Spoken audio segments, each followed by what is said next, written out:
Olá, bem-vindos a mais uma conversa com o especialista. Estamos aqui hoje com a Camila Pugliese, que é nutricionista. A Camila, ela tem doutorado, pós-doutorado em pediatria pela Faculdade de Medicina da USP e é atualmente nutricionista do Instituto das Crianças, Instituto da Criança e do Adolescente do Hospital das Clínicas da Universidade de São Paulo. Então, primeiramente, Camila, bem-vindo, obrigado pela sua disponibilidade. E a ideia aqui é discutir um pouco a respeito de alguns desafios de uma alimentação saudável na infância. Eu queria agradecer o convite, João. É um prazer falar sobre tema de nutrição infantil. Eu gosto muito e estou preparada. Vamos lá. Bom, então vamos lá. Primeiramente, assim, os desafios relacionados à alimentação na infância estão ligados não só a escolhas alimentares, mas também a comportamentos, né? Então, é muito fácil quando um adulto vai ao nutricionista e ele explica ali o que, que ele tem que fazer, por que, que ele tem que fazer. Fácil não, não é fácil também, mas é um desafio diferente, né? A criança, muito dos problemas, acho que os pais sabem na maioria das vezes, o que, que elas devem fazer, só não conseguem implementar isso daí. Então, acho que é muito nisso que a gente é, guiaria essa discussão, né? Primeira coisa que eu queria te perguntar, assim, pensando no comportamento alimentar, é muito comum que as crianças relevem a alimentação a um segundo plano, né? Então elas estão mais preocupadas com os brinquedos, com o que, que ela vai fazer depois do almoço ou com o que elas estavam fazendo antes do almoço. Muitas vezes elas vão para a mesa contrariadas porque elas estavam no meio de uma brincadeira, né? Ah, como é que a gente pode lidar com essa situação? Perfeito. Então, assim, a infância ela é um período que vai desde aí de 0 anos até 18 anos. Então, ela muda muito durante esses anos, né? A gente tem períodos diferentes dentro da infância, de desenvolvimento, de crescimento, de aquisição de habilidades, enfim. O que é importante que a gente fale quando a gente fala em pediatria é sobre rotinas, exemplos e a família estar bem engajada em relação ao cuidado, né? Então, nós não podemos esquecer de falar de rotina importante em relação a sono, a horários de alimentação, a expor essa criança a brincar, né? E esse tem que ser um brincar saudável, não é um brincar em frente às telas.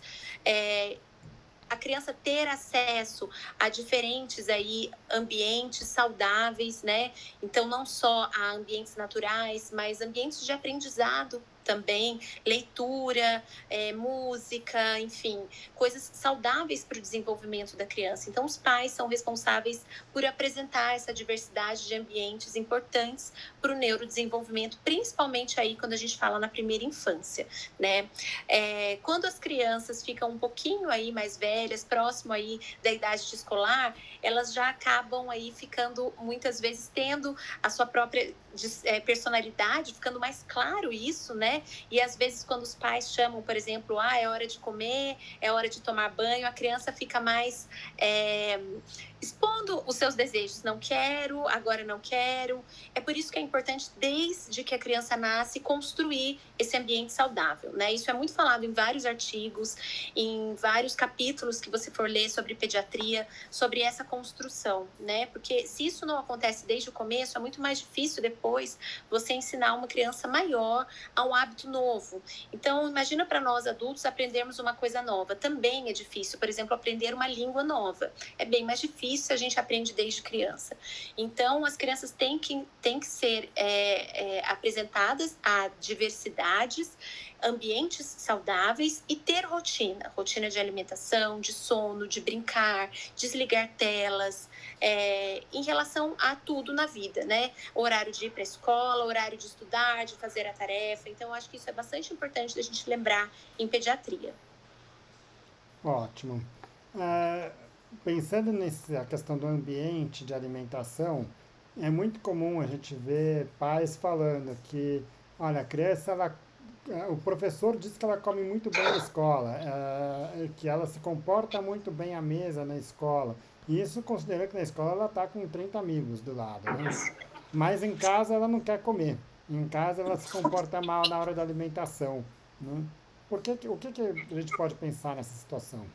Olha, isso pode acontecer. Existem muitas cases de famílias que falam que durante as refeições em família, as crianças muitas vezes não querem comer e quando estão com outras pessoas, elas comem melhor, né? Às vezes comem melhor com a professora, com a tia, com os coleguinhas, em casa não tanto. Isso pode ser explicado por uma série de causas, tá? Que influenciam isso. O ambiente familiar, né? Então, a forma com que os pais conversam com essas crianças durante as refeições. Então, será que eles forçam a criança a comer? Será que eles colocam que a criança não quer comer no prato?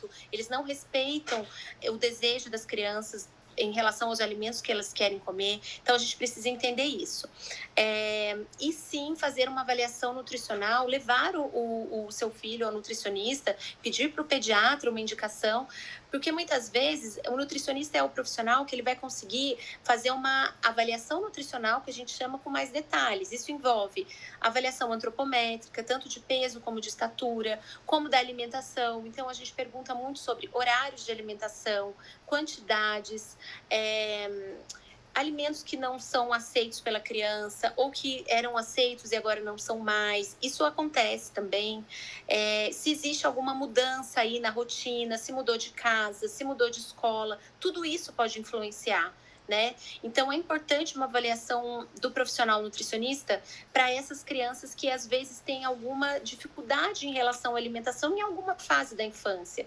Às vezes, até os 10 anos a criança foi muito bem e depois na adolescência ela fica mais difícil para comer, né? Então, tudo isso tem que ser avaliado, porque pode ser algo pontual, pode ser algo que seja passageiro, mas pode ser algo significante e relevante do ponto de vista aí, do desenvolvimento do adolescente, né? E que a gente precisa acompanhar, às vezes, mais de perto. Então, é importante nesses casos, quando houver qualquer dúvida, queixa, angústia da família, que comunique ao profissional, aí, o pediatra principalmente, para que faça os encaminhamentos. E aí as famílias fiquem mais tranquilas depois dessa avaliação.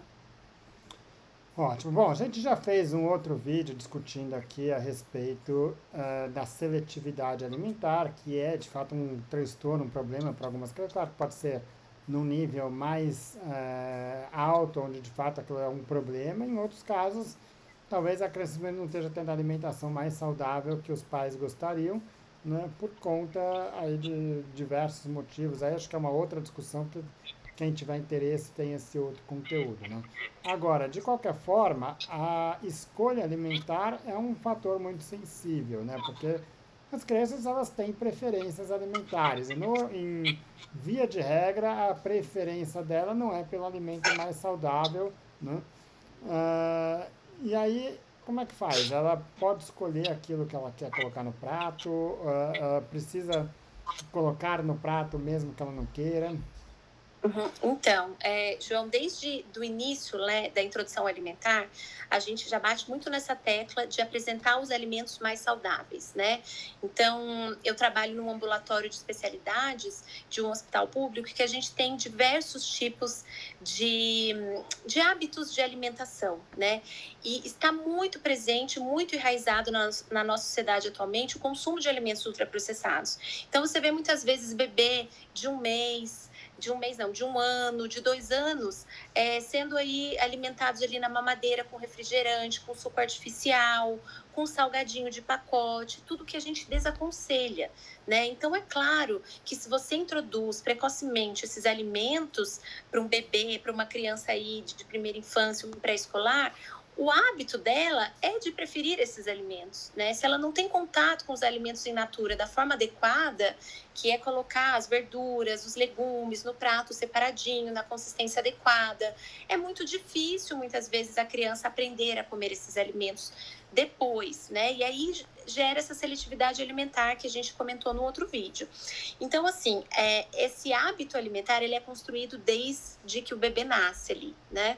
E isso vem se construindo ao longo da infância. Quando a criança entra na escola, ela tem acesso a outros alimentos que muitas vezes os pais não têm controle ali, né? Então coloca na escola, então a merenda escolar oferece, sei lá, bolacha recheada, ou oferece suco de caixinha, de pó, né? Então tudo isso pode moldar aí o paladar da criança para esses alimentos. Nesses casos, a gente sempre orienta as famílias a evitar a compra e a disponibilidade desses alimentos em casa, porque os pais eles têm a função de aquisição de alimentos e a apresentação dos alimentos para as crianças. Então, se na escola ele já tem aí uma alimentação que não é tão adequada, e em casa os pais também se alimentam desses alimentos ultraprocessados, é muito provavelmente que essa criança também vai preferir esses alimentos. Então, os hábitos alimentares do pai, da mãe, dos irmãos, das pessoas mais próximas da criança vão moldar também o hábito alimentar dessa criança nova na família.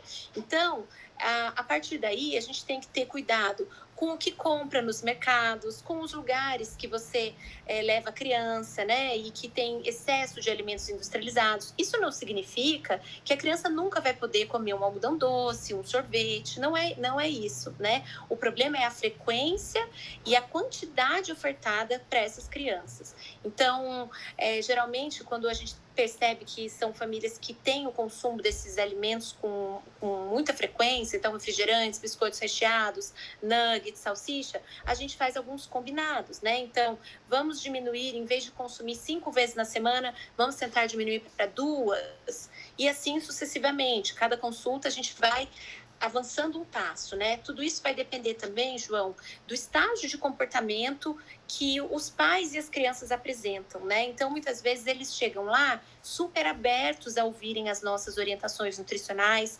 prontos para executar. Em outros momentos, não. Eles sentam lá, mas eles não estão aptos ainda a executar aquilo que a gente fala. E tem alguns sinais e características que a gente consegue identificar, né? Isso tem na literatura. E aí, nesse momento, a gente tenta sensibilizar os familiares, as crianças. Qual é o mal que isso pode trazer se eles continuarem com esses hábitos alimentares inadequados, tá? Então, depende muito também desse estágio de comportamento que a gente identifica durante a consulta para dar as nossas condutas nutricionais.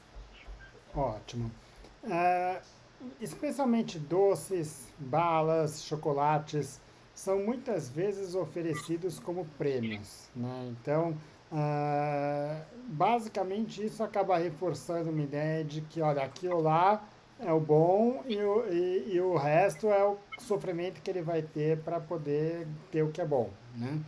Exato. Como, que tipo de, como é que você orienta esse tipo de comportamento, né? Quando a comida passa a ser um prêmio. Exato. Então, geralmente a comida, né, os pais querem que a criança coma todo aquele prato que eles fizeram, eles associam a, se você comer tudo, você vai ganhar algum prêmio, né? E esse prêmio geralmente é um alimento, é um doce, é alguma coisa, né? É uma chantagem, é uma forma de chantagem. Então, isso é desaconselhado do ponto de vista nutricional, justamente porque reforça isso que você falou. Parece que um prêmio, ser um doce, é algo muito bom, né? Por que o prêmio não pode ser algum outro alimento natural? O prêmio não pode ser uma fruta, né? Então, assim, nesse sentido, a gente pode trabalhar de outras formas. Então, a gente pode falar, olha, a gente vai se alimentar agora nesse momento e depois nós podemos sair para ir ao parque, para andar de bicicleta, podemos ir ao circo, fazer outros combinados sem condicionar a criança a comer todo o prato e a comer tudo que você coloca para ela naquele momento, né? E simplesmente reforçando positivamente, vamos almoçar, vamos ficar satisfeito, hoje o almoço é tal alimento, identificar o que é o alimento é importante, né?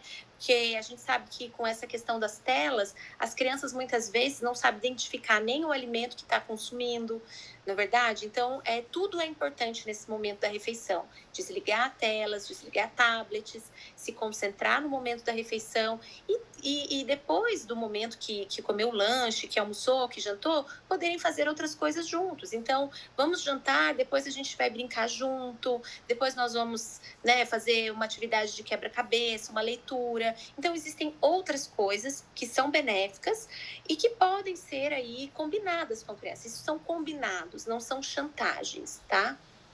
Ótimo. Bom, todo pai sonha, de alguma forma, em ter aquele filho que você chama para sentar na mesa, ele vai para a mesa, que se comporta na mesa, tira o telefone celular sem reclamar, que espera os outros comerem, acabar de comer, que fica sentado na sua cadeira, né? Que não, na prática a gente sabe que a criança ela vai estar se levantando o tempo todo para qualquer coisa, ela não tem paciência para ficar ali sentada, né? E muitas vezes elas acabam associando essa alimentação com um momento chato, né? É um momento que elas não gostam. o que é possível fazer para que essas crianças gostem da alimentação, gostem de sentar na mesa e que para que a refeição seja um momento de prazer e não de sofrimento? Perfeito. Nesse sentido, é interessante trabalhar principalmente com o engajamento das crianças e dos adolescentes no preparo das refeições, desde a aquisição dos alimentos até o preparo. Então, conversar, o que, que você tem vontade de comer, o que, que você gostaria de comer essa semana, para que a gente possa almoçar, jantarmos juntos, vamos ao mercado comprar juntos, você me ajuda a escolher, né? Então, respeitar também os desejos dos adolescentes, das crianças, isso é muito comum na faixa etária da adolescência, né? Quando eles começam aí a querer pertencer a certos grupos, e tem algumas questões de personalidade também. Então, enfim, é importante você se aproximar e não se distanciar do seu filho, né? Então, tem algumas coisas que a gente sempre pede para fazer. Então, vão juntos, não só aos mercados e às feiras, mas façam atividades juntos para melhorar o vínculo entre os familiares. Programem coisas ao ar livre, visitem feiras, andem de bicicleta junto. Isso vai melhorando o vínculo, né? Então, não é só o fato de se alimentar, mas muitas coisas que estão envolvidas aí no dia a dia, na rotina familiar, né? A forma com que os pais lidam com essa situação. Então, eu acho que é interessante a gente pensar não só na parte nutricional aí, mas de uma forma de engajar o adolescente, a criança, com outras formas, envolvendo, trazendo para próximo, tendo uma relação de confiança, né? Levando, questionando o que você gosta, por que você está assim hoje, né? Deixar a criança falar, se expressar, para tentar aproximar esse vínculo e fazer com que a refeição seja um desses momentos prazerosos, né? A gente sabe que muitas vezes tem muitas famílias que têm horários diferentes, então a mãe janta com a criança e depois o pai chega, ou só tem a mãe na casa, ou só tem o pai na casa, enfim. Independente da composição familiar, é importante que esse vínculo seja feito, tá? Para que o momento da refeição não seja um momento de separação, mas de união. Ótimo, muito legal. Bom, obviamente que isso não é uma coisa que você consegue construir de um dia para o outro, né? E muitas crianças, de fato, elas não querem ficar na mesa, não querem sentar ali. E isso às vezes demanda um tempo dela, ou seja, todo mundo está na mesa, começa a comer e a criança está ali emburrada porque não quer ficar lá, né? E a hora que todo mundo acabou de comer, ela resolve que ela vai comer, né? Algum problema nesse sentido ou não? Olha, agora acabou a comida, acabou o horário do almoço, agora vamos esperar a próxima refeição. Não, não há um grande problema nisso, tá, João? O que é um problema, o que pode ser um problema é quando a criança demora, às vezes, horas para comer. Então, tem pais que falam: olha, o almoço da criança dura 2 horas para ela comer um pratinho pequenininho. Então, eu fico 2 horas tentando dar o alimento. Isso é ruim, isso a gente pede para limitar o tempo. Olha, em 40 minutos, mais do que isso, você percebeu que a criança não quer comer, está enrolando, mais deixa cair da boca do que come, é porque provavelmente ela não quer mais, então você não tem que ficar postergando mais horas aí de alimentação. Agora, se a criança, no momento ali da família, não quis comer naquele momento e quis logo depois, não há um problema, tá? O familiar pode sentar junto, fazer companhia para a criança pode comer, e depois isso vai ser construído, né? Então amanhã a gente tenta jantar juntos, almoçar juntos, e isso tenta ser uma repetição, tá? Então colocar sempre no mesmo horário, chamar as crianças para sentarem à mesa, enfim, como uma forma de rotina. Mas se a criança de fato não quiser naquele momento e quiser logo depois, também não há um grande problema nisso. Ótimo. Pegando o café da manhã, é uma refeição que é muito importante, né, para qualquer pessoa, incluindo criança. E só que é um momento que às vezes não é tão fácil ter essa rotina tão regrada, porque você acorda, a, a aula começa às 7, 7:30 da manhã, tem que se trocar, tem que arrumar as coisas, os pais também vão trabalhar na sequência. E algumas crianças querem esse tempo para poder comer tranquila e mais do que isso, elas não querem comer sozinhas, né? Então, tá ali comendo. Aí quando o pai levantou para ir preparar alguma coisa para poder ir para a escola, para poder se trocar, alguma coisa assim, vai voltar, a criança está com o prato exatamente como ele saiu. E aí começa a comer de novo, né? Isso. E agora? Nesse sentido, a gente pode organizar horários, né? Então, acordar um pouco mais cedo, 10, 15 minutos mais cedo. Se é uma criança que demora mais a comer, tem pacientes que referem que não tem apetite de manhã, né? E que às vezes acordam um pouco nauseados, não tem de fato vontade de comer. Nesse caso, a gente pede para ele levar um lanche para a escola e fazer um lanche no primeiro intervalo, e se precisar, a hora que chegar na escola, enfim. A gente respeita também essa questão de fome e saciedade, né? Existe essa flexibilidade aí de organizar o dia alimentar da pessoa. Então, varia muito. Existem várias questões em relação ao café da manhã. O café da manhã é uma refeição muito importante. Então, ela vai começar o seu dia, principalmente do ponto de vista pediátrico, né? Então, ela vai trazer ali, fornecer nutrientes importantes para o aprendizado escolar, para a atenção, para a concentração. Então, é uma refeição que a gente estimula bastante que seja feita, se possível, sobretudo em família. Mas, se não, tem pessoas que, eu acordo muito em cima da hora, principalmente adolescentes, não consigo comer muita coisa. Mas o que você consegue comer? Se for um iogurte, a gente dá a possibilidade de iogurtes mais saudáveis. Eu não consigo iogurte, mas eu consigo um leite com algum achocolatado. Então, vamos optar por essa possibilidade. Então, a gente sempre também escuta o que o paciente traz, quais são os desejos dele, dentro também do que ele gosta de consumir, a gente vai sugerindo opções mais saudáveis. Mas existem várias maneiras da gente conseguir organizar esse café da manhã, tá? Às vezes não logo na hora que acorda, mas um pouquinho depois, para isso acorda mais cedo. Existem algumas maneiras aí da gente organizar. Outro comportamento muito comum é aquele, olha, vamos comer só mais 3 colheres, vamos comer só mais 5 colheres e aí depois você não precisa mais, está liberada. É, É, às vezes a criança até aceita aquilo, mas isso daí pode gerar um hábito ruim, Pode, vamos dizer. João. Não é aconselhado, tá? Então, é o aviãozinho, né, da geração antiga. Olha o aviãozinho para a criança comer, e ela se distrai, ela não sabe direito o que é, e ela abre a boca. Então, são comportamentos dos familiares que a gente desaconselha, porque não é um comer com atenção, né? Então, se a criança está ganhando peso bem, se ela já demonstrou que não quer mais, que não tem vontade mais de comer aquele alimento. Para que você vai insistir, né? Então, às vezes é mais uma insegurança dos adultos em relação a achar que a criança comeu pouco, e por isso o nutricionista também vai avaliar isso. Quanto é pouco para você, né? Dependendo da faixa etária, às vezes não é pouco. O pai ou a mãe acham que é pouco, porque pelo referencial deles, mas não necessariamente é. Às vezes a criança está ganhando peso super bem, está indo muito bem, e não tem necessidade de ficar fazendo isso, entende? Então, às vezes é mais uma questão da gente avaliar melhor o que é esse comer pouco, o que é mais essa colherada, se a criança demonstrou ou não algum sinal de que não queria mais e o familiar insistiu. Então, a gente desaconselha esse tipo de comportamento. Ótimo. Agora, não estimulamos, a criança comeu quanto ela quis, saiu, só que regularmente, isso não é uma coisa pontual. Ela faz isso, daqui a meia hora acabou a refeição, daqui a meia hora ela está com fome. Existe isso, tá? Então, tem algumas crianças que comem volumes pequenos e a gente precisa fracionar mais a alimentação, tá?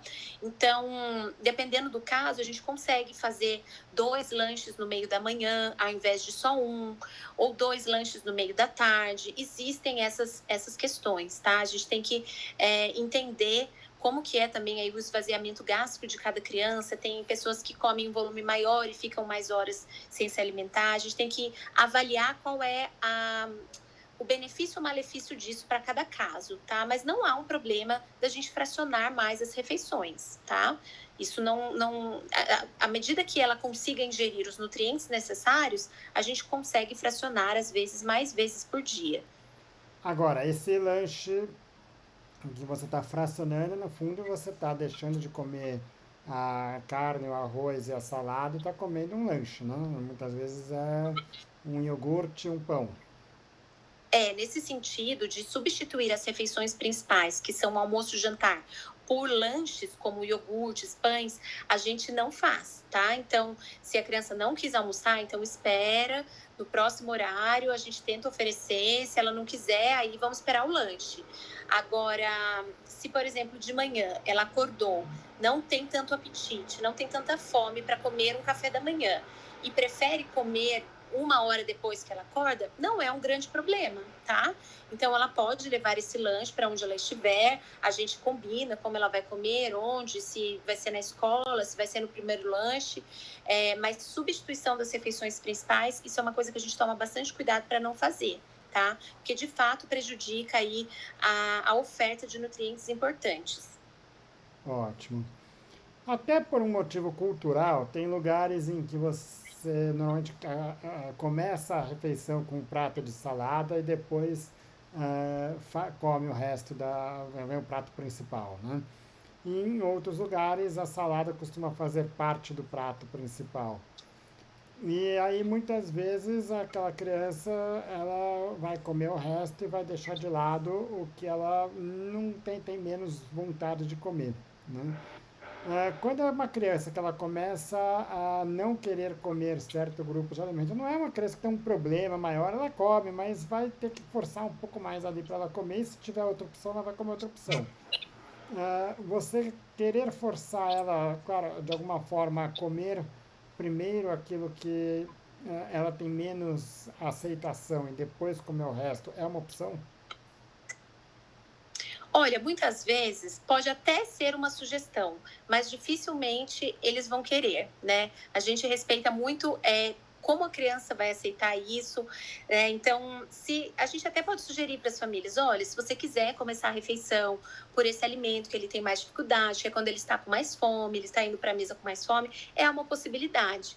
Mas muitas vezes a gente percebe que por ser um alimento já que tem uma aceitação mais prejudicada, é mais difícil começar por ele, né? Então, geralmente, a gente pede para colocar esse alimento que a criança não aceita tão bem em pequenas quantidades no prato. Então, eu falo assim: olha, você não precisa comer um pratão de alface, de tomate. Você começa colocando uma folhinha pequenininha no seu prato. Tá? Escolhe a menor folhinha lá que tem na bandeja de salada e põe e começa. E aí assim a gente vai fazendo, né? Só o fato dele aceitar essa conduta já é benéfico, que antes ele não aceitava nem colocar, nem tentar. Então, quando você percebe que a criança fala, tudo bem, eu aceito, geralmente a gente até faz combinados com a criança. Dependendo da idade, eu converso diretamente com a criança. O que você acha? Você acha que isso você consegue? A gente pode combinar isso? E então dá para a gente ter uma conversa franca até com a criança, né? Ela entende, ela sabe te responder, né? Muitas vezes.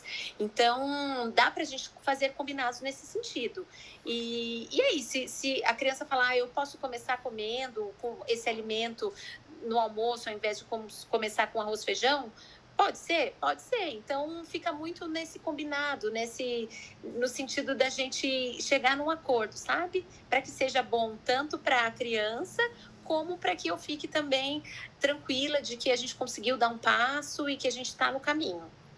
Agora, condicionar a oferta, por exemplo, de um macarrão a ela ter comido uma salada antes ou comido uma cenoura antes, isso daí já não é tão legal.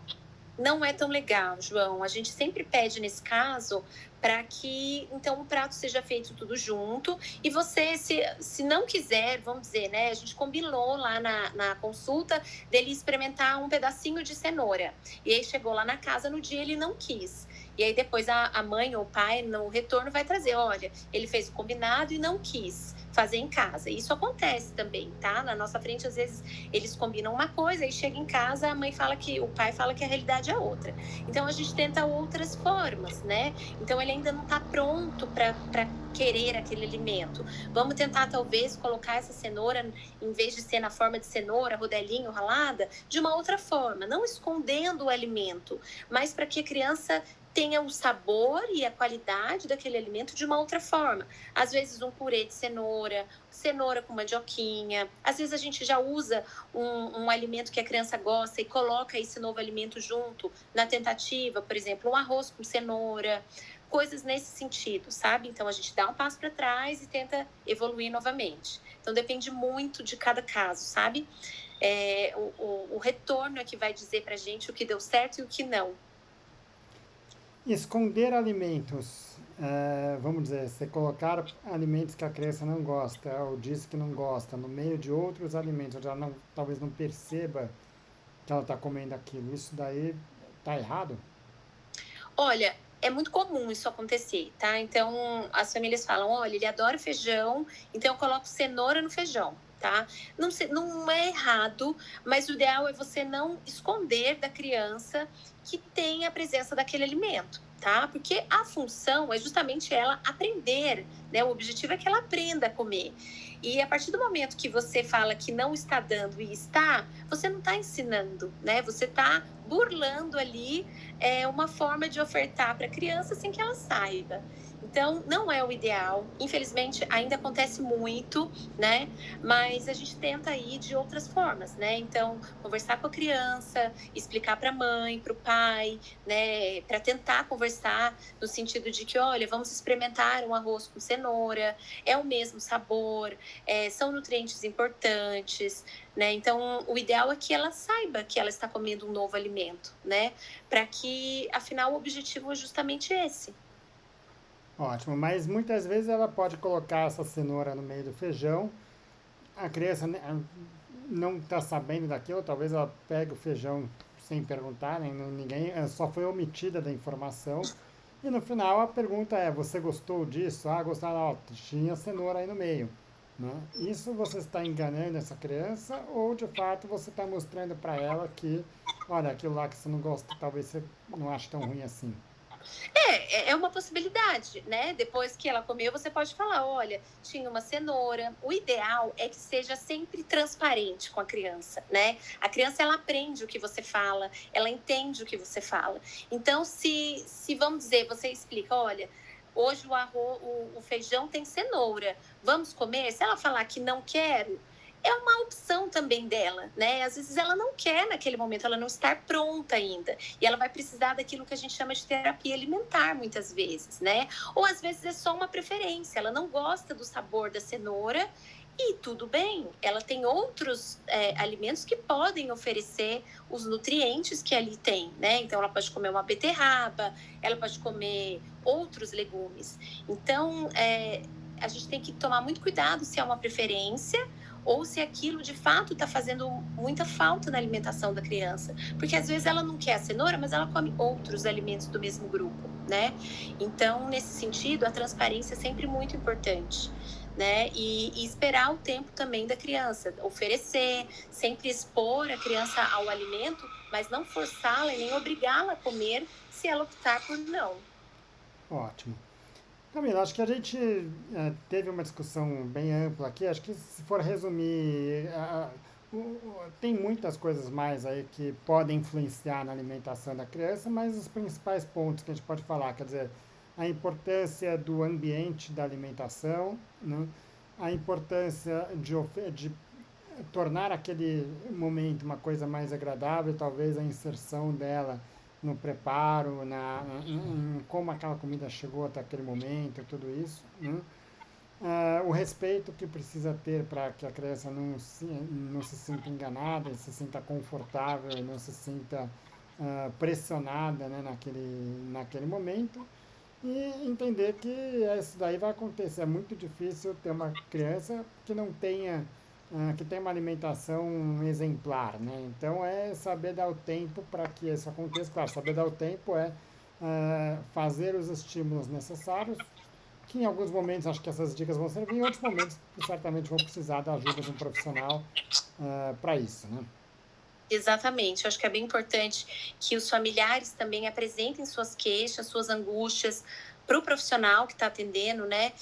Se isso traz de fato impactos negativos, o que pode trazer se continuar assim, né? Para que a gente possa também tomar decisões ali importantes. Se precisa de um suplemento alimentar naquele momento, se precisa de uma outra via de administração da dieta naquele momento, se é pontual ou não essa conduta. Enfim, tudo isso é importante de ser conversado com o profissional que está ali, até para que vocês façam um planejamento aí de tratamento, né? Que pode ser algo pontual, uma ou duas consultas, ou pode ser um tratamento aí de semanal, mensal, enfim. é importante conversar sobre isso. Ótimo. E acho que um último ponto que eu também, pensando agora, né, dentro disso que você falou, é que a gente está muito habituado esses últimos anos com redes sociais, né? E as redes sociais, elas mostram aquele mundo ideal, né? Quer dizer, ninguém coloca seus problemas ali. Então é sempre a criança comendo bem, não mostra o vídeo dela comendo mal, mas certamente 90% das vezes ela come mal, né? Mostrando um ambiente de harmonia completa, né? E aí muitas vezes as pessoas se sentem até envergonhadas, né? Por conta de não conseguir manter aquela alimentação da forma como acham que a criança devia comer, né? Exato. E aí chega muitas vezes no nutricionista ou no pediatra e inclusive mentem para eles, né? Quer dizer, acabam Sim, por vergonha não querendo colocar as dificuldades que estão tendo com a alimentação, né?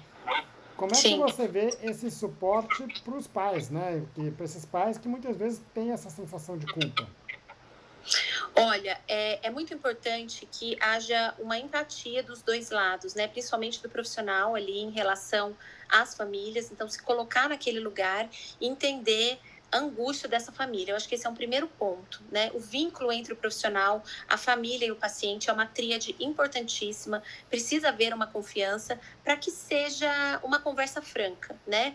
Do que acontece, qual é o problema que foi diagnosticado, qual é o tratamento, quais são as possibilidades de melhora, quanto tempo isso pode demorar. E até para as famílias também terem confiança de falar toda a verdade e os pacientes também não esconderem informação, omitirem, porque tudo isso pode até atrapalhar no andamento aí das condutas que forem decididas para serem feitas. Eu acho que esse vínculo é bem importante. É, Dependendo da faixa etária, você consegue também atender separadamente a criança, quando principalmente adolescente, dos familiares, para que você consiga ver o ponto de vista dos dois lados, né? Qual que é a angústia da criança também, porque muitas vezes o adolescente traz muitas angústias. Eu me sinto pressionado pela minha família para comer, eu não como porque eu não gosto da comida, porque é tal pessoa que prepara, eu não gosto porque é dessa forma. E muitas vezes, quando você conversa na mesma sala com o familiar e com o adolescente, por exemplo, às vezes ele fica intimidado e não fala tudo o que ele sente. Então, às vezes, a gente consegue fazer esses atendimentos separados. Então, a gente precisa entender muito qual que é a realidade e o que acontece, sabe, João, com essa família. Qual é o problema que eles colocam mais à tona, qual é a maior dificuldade deles, por que eles te procuraram, qual é a maior angústia. Tudo isso tem relação. Hoje em dia, a nutrição, a gente fala até em entrevista motivacional, né? Então, são perguntas chaves que a gente faz para colher as informações com mais fidedignidade, com mais objetividade, né? Então, tem momentos de fazermos perguntas abertas, perguntas mais objetivas, tem momento da gente deixar o paciente falar e a gente só ficar ouvindo. Então, existem formas hoje de anamnese da nutrição que nos trazem mais respostas para a gente conseguir conduzir o tratamento. Então, eu acho que a gente usando essas ferramentas é bem importante para que haja aí uma interação melhor entre família, profissional e paciente. Ótimo. Isso que você disse, né, de muitas vezes fazer um atendimento separado da família ou da criança, existe um momento que você fala a partir de quando que elas estão preparadas para isso, ou isso é uma coisa que você vê muito, ó, começa junto e aí sente o ambiente para poder decidir em fazer uma coisa separada ou não. Para uma criança de 8 anos, É, varia muito. ela já tem uma boa percepção das coisas, né? Ela já tem uma opinião própria, ela já tem. Esse é um momento, talvez, de fazer uma coisa separada ou não? Olha, Olha, você sabe que às vezes depende muito de profissional para profissional, não existe uma receita de bolo em relação a isso. Geralmente com adolescentes, eu acho que isso deve ser pensado, tá? Uma criança escolar de 8 anos, muitas vezes até eles falam mais a verdade do que os familiares. Então, eu pergunto, por exemplo, você tem comido coxinha? A mãe fala, não, ou o pai, não, a gente não compra. Aí a criança, eu comi sim, comi sim. Então, eles muitas vezes eles são muito verdadeiros, né? Então você tem que perceber um pouco dessa personalidade também ali da criança, se realmente ela tá falando a verdade, ou se é uma pessoa mais retraída, que não se sente à vontade de falar, e isso pode demorar, você não consegue todas as informações logo na primeira consulta, ou às vezes a gente pode pedir um diário alimentar também, é uma ferramenta que o nutricionista utiliza sobre as quantidades ingeridas, os horários, a frequência, qual o sentimento associado quando ele comeu aquele alimento. Então, a depender do motivo da consulta, existem algumas ferramentas que a gente pode usar para colher mais informações. Mas esse sentido de fazer a consulta separada, eu acho que para adolescente é um momento que vale pensar, não para todos, né? Isso depende muito da dinâmica familiar. Tem casos de pais separados, que às vezes cada um quer fazer uma consulta separada, quer falar o seu ponto de vista, enfim, são casas diferentes.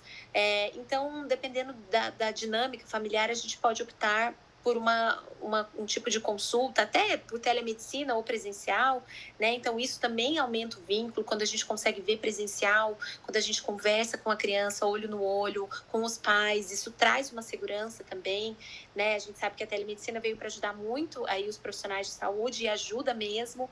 Alguns casos pode ser que o virtual seja para um segundo momento, e nessa primeira consulta a gente consiga fazer um presencial. Então, tudo isso são coisas que influenciam. Ótimo. Camila, acho que deu para discutir bastante coisa. Obviamente é uma coisa muito mais ampla e os problemas são diversos e muitas dessas. Acho que aqui a gente tem o básico onde direcionar para uma alimentação talvez mais adequada, pequenos ajustes, né? E aí, fora isso, contamos com vocês aí também, né? Muito obrigada, João. Olha, foi um prazer falar desse assunto. Eu gosto muito de pediatria, então, para mim é sempre um prazer. Eu agradeço novamente o convite. Obrigado mais uma vez, Camila. Obrigada.